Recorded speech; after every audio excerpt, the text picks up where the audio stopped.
السلام علیکم ویورز، میں ہوں آپ کا ہوسٹ مظفر پاکستانی اور آپ دیکھ رہے ہیں میرا یوٹیوب چینل۔ آج ڈیفنس ڈے سیلیبریشن کو کور کرنے کے لیے میں موجود تھا government KTS number 3 Korangi school میں، جہاں بچوں کے ساتھ ساتھ اساتذہ میں بھی بہت زیادہ جوش و ولولہ پایا گیا۔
بچوں نے جوش و ولولے کے ساتھ نہایت نظم و ضبط کا مظاہرہ بھی کیا اور اس پروقار تقریب میں مجھے بھی اظہار خیال کرنے کا موقع دیا گیا۔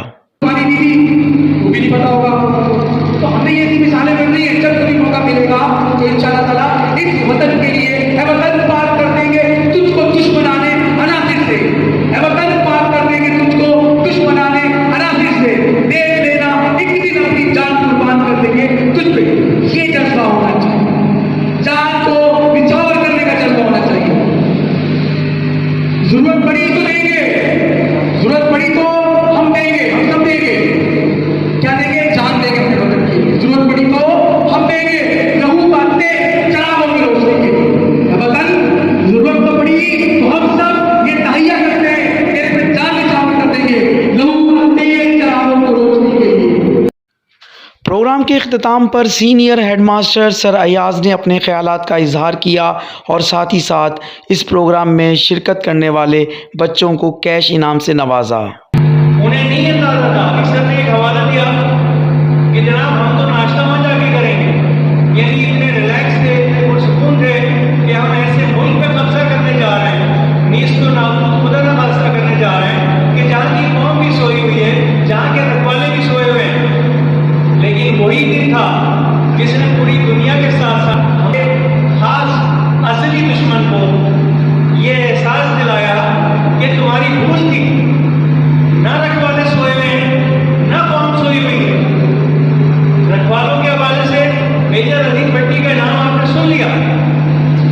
یہ ان سربراہان اسلام میں تھے کہ جو اپنے وطن کے لیے، اپنی دھرتی کے لیے، اپنے پاکستان کے لیے اپنے سروں کا نذرانہ پیش کرنے کو ہر لمحہ تیار رہتے تھے، ہر لمحہ تیار رہتے ہیں اور انشاءاللہ تیار رہیں گے۔ اور ہمارے صرف یہ سوا سالاری نہیں